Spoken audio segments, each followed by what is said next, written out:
Ancient Egypt, a civilization in northeastern Africa dating back to 4000 BCE, boasts remarkable achievements evident in its art and monuments. Ongoing archaeological discoveries unveil its mysteries, captivating the interest of enthusiasts. This overview spans from Egypt's prehistoric roots to its consolidation under Menes, Narmer, in the 3000s BCE, a key milestone often cited for Egypt's origins.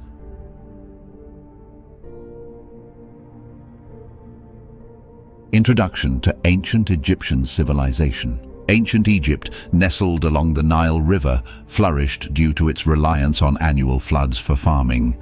Its prosperity stemmed from the fertile Nile Delta and nearby lands. The river served as the primary mode of transportation. Geographically, a boundary at the First Cataract marked the limit, with the Nubian region to the south and the Sahara Desert to the west. The Eastern Desert facilitated trade, connecting Egypt to the Red Sea and valuable minerals.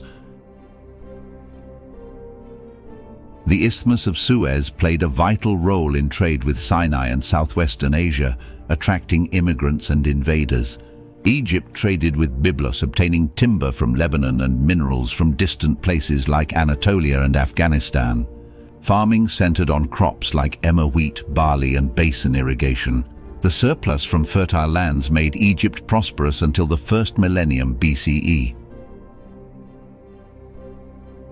The Nile's floods expanded arable land, diminishing pastoralism, and fish, crucial for sustenance, were abundant. Marshes provided papyrus for writing, and animals, including cattle and donkeys, played essential roles. Egyptians, likely descended from early settlers, coexisted with immigrants from Nubia, Libya, and the Middle East. Villages along the Nile comprised mud brick houses with populations rising over time. Agriculture was pivotal, tying most people to the land. Land theoretically belonged to the king, but residents were not easily displaced. Craftsmanship and stone building thrived, exemplified by the Great Pyramids. Family structures varied between urban and rural settings, and women enjoyed a legal status comparable to men. Uneven wealth distribution correlated with Egypt's partially urban society, focusing resources around the king and capital. Egypt's enduring popularity comes from its focus on the grandeur of the human experience. The monuments, tombs, temples, and artwork celebrate life and remind us of what humans can achieve. Although ancient Egypt is often associated with death, even in their mortuary rites, there's a connection to the human experience and the power of remembrance. The written history of Egypt begins around 3400 to 3200 BCE, when hieroglyphic script is developed by the Naqada culture. To the Egyptians, life on earth was just one part of an eternal journey. They believed the soul was immortal, and after death a person would face judgment. If justified, they would go to an eternal paradise called the Field of Reeds, mirroring their life on earth. This eternal life was reserved for those who lived well according to the God's will in the perfect place, Egypt. Egypt's history goes back beyond written records, stories of gods or famous monuments. Evidence of a thriving civilization dates back to about 8000 BCE, with overgrazing of cattle in what is now the Sahara Desert. Hunter-gatherer nomads settled by the Nile River Valley around 6000 BCE, starting organized farming. Different cultures like the Badarian, Amratian, Gerzean, and Naqada contributed to Egyptian civilization. The written history starts around 3400 to 3200 BCE with the development of hieroglyphic script. By 3500 BCE, mummification was practiced and large stone tombs were built. Urban centers developed from small agrarian communities, shaping the rich history of Egypt.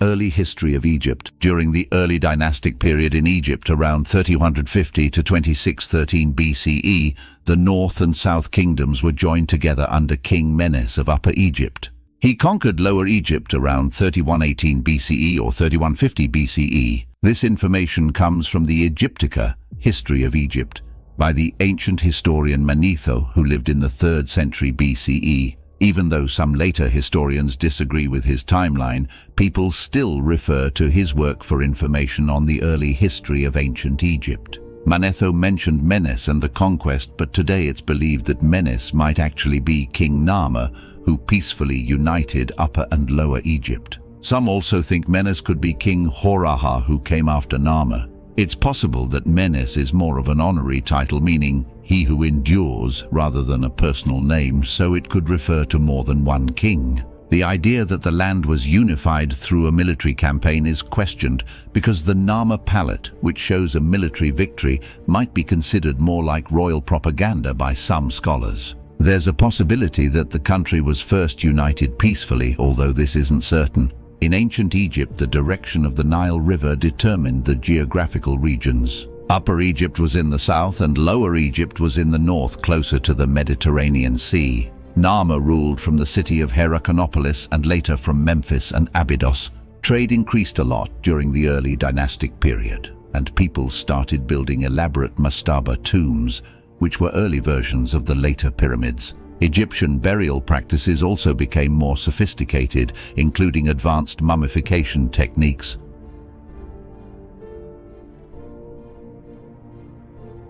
The Old Kingdom and the First Intermediate Period. In ancient Egypt, during a time called the Old Kingdom, around 2613 to 181 BCE, people built impressive structures to honor their gods. Some of the most famous ones, like the pyramids and the Great Sphinx of Giza, were constructed during this period. King Djoser, who ruled around 2670 BCE, had the first step pyramid built at Saqqara by his chief architect and physician, Imhotep. Imhotep, a clever person, also wrote one of the earliest medical texts that talked about treating over 200 diseases and suggested that sickness could come from natural causes, not just the god's will. The Great Pyramid of Khufu, built during Khufu's reign, 2589 to 566 BCE, is one of the most well-known pyramids. Others, like the pyramids of Khafra, 2558 to 532 BCE, and Menkaura, 2532 to 2503 BCE, were built later. The pyramids on the Giza Plateau originally looked very impressive, covered in shiny white limestone. This showed how powerful and wealthy the rulers were during that time. People have many ideas about how these monuments were built, but architects and scholars today don't agree on just one theory. Some think the technology at the time shouldn't have allowed such big monuments, while others believe there might have been advanced technology that we've lost over time. Contrary to some stories, there's no proof that the Giza monuments or any others in Egypt were built by slave labor. Most scholars today reject the idea that the pyramids and other structures were built by slaves. Although there were slaves of different nationalities in Egypt, they usually worked in the mines. The construction of Egyptian monuments was seen as a public project for the state, and both skilled and unskilled Egyptian workers were involved, getting paid for their work. Workers at the Giza site, one of many construction sites, were even given beer 3 times a day, and their housing, tools, and healthcare have been well documented. In ancient Egypt, there was a time called the First Intermediate Period, around 2181-2040 BCE, when the central government became weak and collapsed. Different districts in Egypt started doing their own thing, with their own governors. 2 big centers, Hierakonpolis in Lower Egypt and Thebes in Upper Egypt, emerged. They had their own rulers and sometimes fought each other until around 2040 BCE, when the Theban king Mentuhotep II defeated Hierakonpolis and united Egypt under Thebes.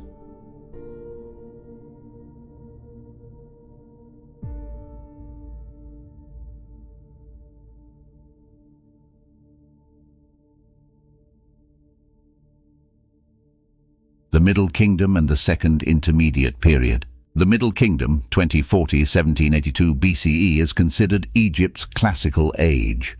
The rulers from Thebes brought stability, and during this time art and culture reached great heights. Thebes became the most important and richest city in Egypt. The kings of the 12th dynasty, like Amenemhat I and Senusret I, controlled not only all of Egypt but also Nubia to the south, where they built forts to protect trade. However, the 13th dynasty was weaker, and there were internal problems. This allowed a group called the Hyksos, probably from Syria-Palestine, to take power in Lower Egypt around 1720 BCE. This time is known as the Second Intermediate Period, around 1782 or 1570 BCE. The Hyksos weren't liked by the Egyptians, but they brought improvements like the composite bow, the horse and the chariot, as well as advancements in farming and metalworks. While the Hyksos controlled Lower Egypt, the kingdom of Kush rose in the south of Nubia. The Egyptians tried to kick the Hyksos out and control the Nubians, but they failed until Prince Ahmose I of Thebes, around 1570-1544 BCE, succeeded. He unified the country under Theban rule.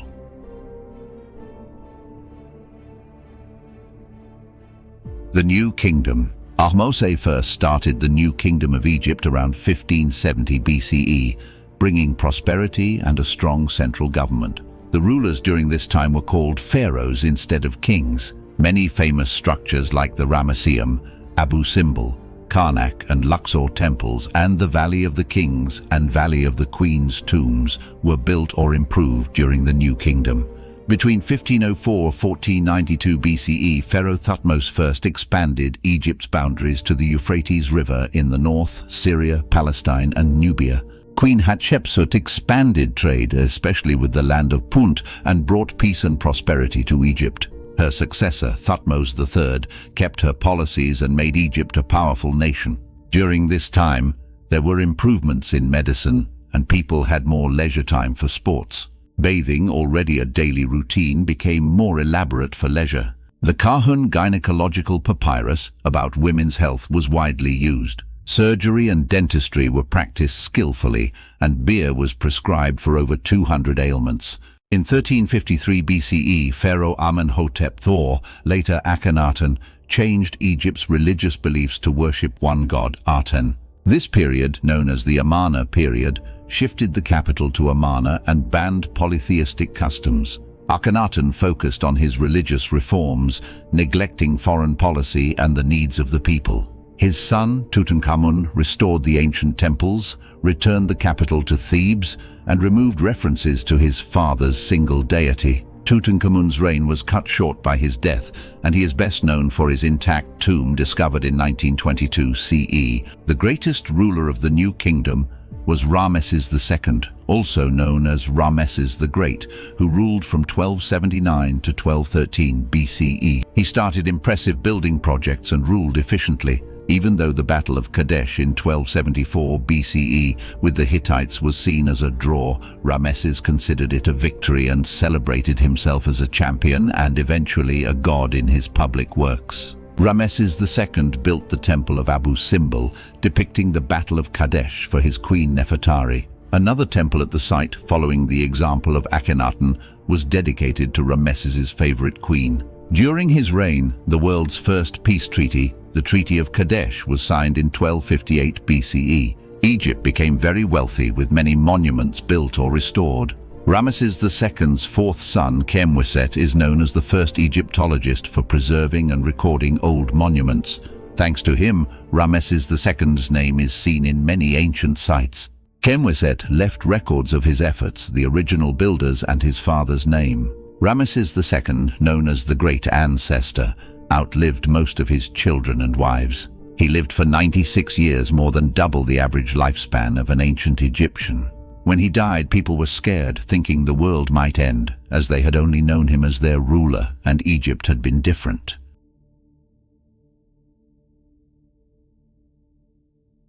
The decline of Egypt and the Macedonian invasion. After Ramesses II, his successor Ramesses III continued his policies. However, Egypt's wealth attracted the Sea Peoples, possibly from the southern Aegean area, who attacked along the coast between 1276–1178 BCE. Despite earlier victories against them, Ramesses III had to fight them off again between 1180–1178 BCE, finally defeating them at the Battle of Zoar in 1178 BCE. After Ramesses III, his successors faced resistance from the people, those in conquered territories, and especially the priestly class. The power and wealth of the priests of Amun had grown so much that it threatened the central government. By the time of Ramesses IX, around 1107–1077 BCE, Egypt weakened and the government collapsed, leading to the Third Intermediate Period from about 1069–525 BCE. The Kushite king Paya unified Egypt again, but the Assyrians invaded in 671 BCE, conquering it by 666 BCE.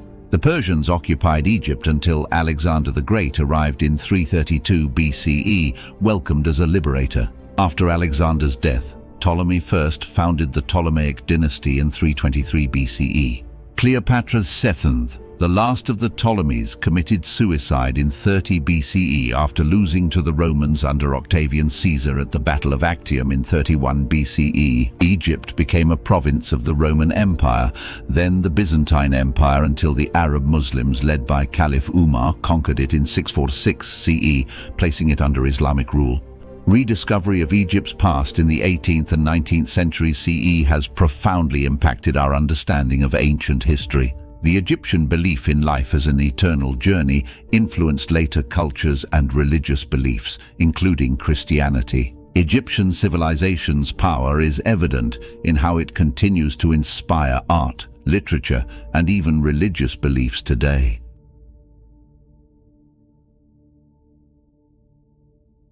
In conclusion, the ancient Egyptian civilization stands as a testament to human ingenuity, resilience, and cultural richness. From the grandeur of the pyramids to the fertile banks of the Nile, Egypt's legacy endures through the sands of time.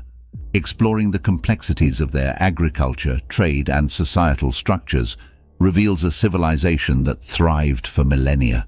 Join me on this journey through the remnants of an empire that shaped the course of history. If you found this exploration intriguing, don't forget to like, subscribe, and hit the notification bell for more fascinating insights into our world's remarkable past. Thanks for watching.